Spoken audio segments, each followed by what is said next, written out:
mère, et je revois, oui, je revois mon village, des souvenirs d'autrefois, à souvenir mes pays, à souvenir de souvenirs, mes pays. My name's Craig Glass. Tim Chase. John Dickerson. My name is Taylor. Je m'appelle Jacques Kremer de New Orleans. I am 77 years old today. I am a Vietnam veteran and I'm a graduate of the Merchant Marine Academy in Kings Point, New York.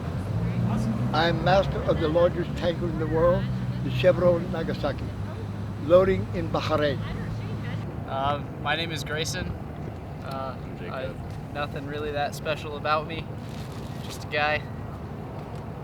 Both students, and yeah, there's really nothing special about us. We're just guys. I'm an officer in the Army right now, and I work at the Army base. We are handing out food to the homeless. Yep. No, we're just us. out here doing it. Just us. I've lived here pretty much my entire life. I'm 16, go to college at PPCC.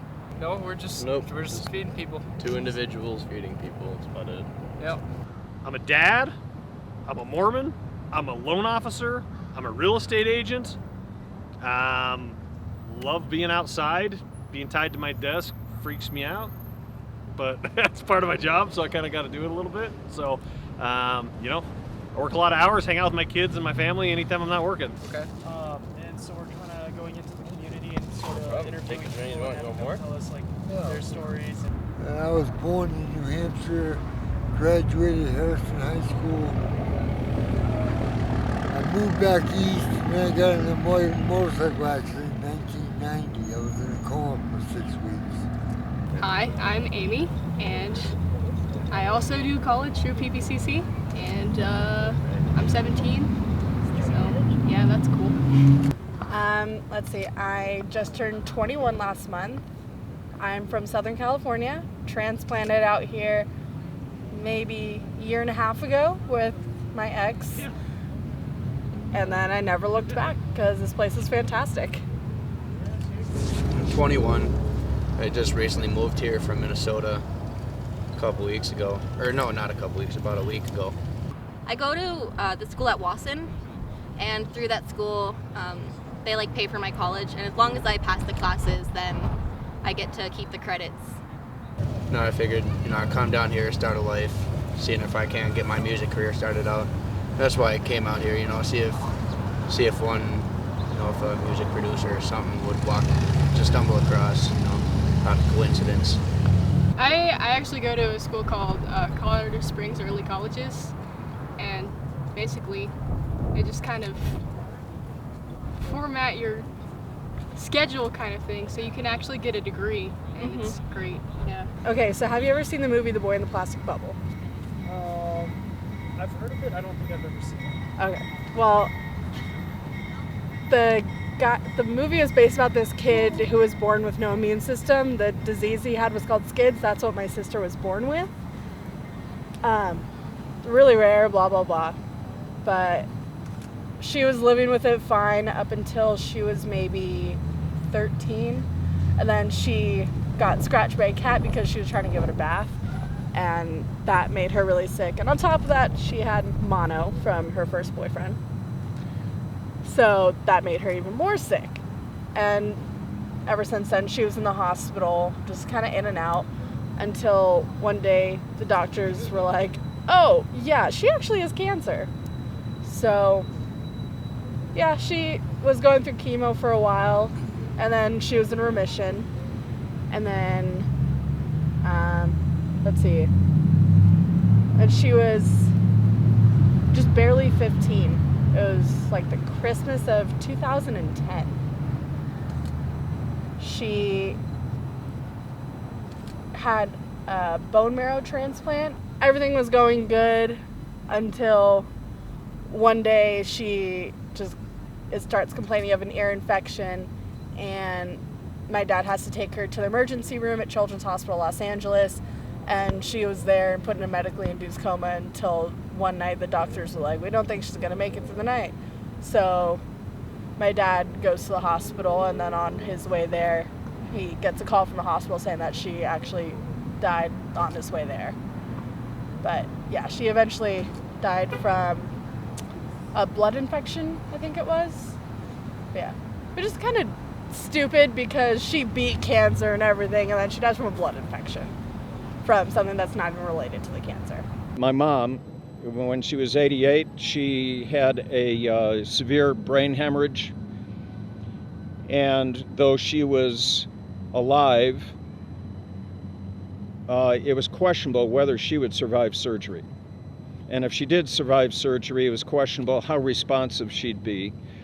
And so our choice was either have her pursue surgery, and you don't know what in the world's going to happen, she wouldn't live much of a life, or to allow the natural processes of the body to take over and not to do any outside exceptional case stuff to keep her alive. We just decided to let the body take over, and she died. And I come back here because my lawyer told me I needed a conservator. Well, I got a conservator to handle my finances, and he didn't pay my rent for 3 months. He got me evicted. I was on Section 8, so I was only paying $45 a month for a $1,600 a month apartment. And I lost everything. I went to get help at Help South, and they had me arrested thinking I was drunk. I get out of the hospital, get out of jail 3 days later, and all my stuff's gone. So here I am. And she lived a good, long, full, healthy, joyful life. But it was hard to be one of the people who decided it's time for her to go. Shit happens, I've learned to accept it, but yeah, a lot of things have happened since then that I have sadly realized could not have happened unless she had to go through that, which sucks, but it makes it easier to deal with in a way, because it makes me more grateful for the time that I spent with her, and that she also didn't have to be in pain as much now, so yeah. I would say the happiest moment in my life was probably like when my brother was born. That's really cheesy, but like I adore him so much, and just seeing him for the first time, oh, I'm happy now. Working as a summer camp counselor, definitely, which I did throughout high school and college, on and off for some summers. You know, you just live out there, and it was perfect weather like this pretty much every day, and right on a river, and great running trails, that kind of stuff. So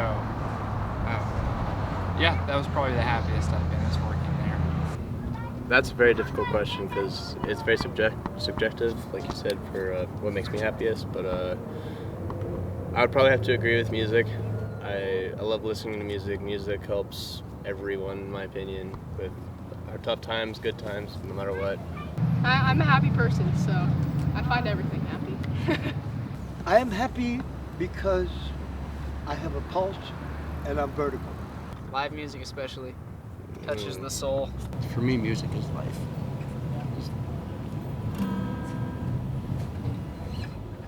What would you consider the most difficult decision you've had?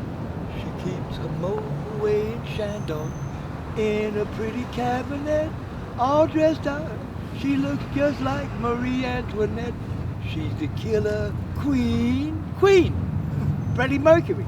And I guess it's more like when you surround yourself with people that love you and that you love, and you actually start doing things that you enjoy. That's what makes me happy. So. Open your eyes, look up in the sky and see. I am just a poor boy, 'cause I'm easy come, easy go, little high, mostly low. Nothing really matters to me.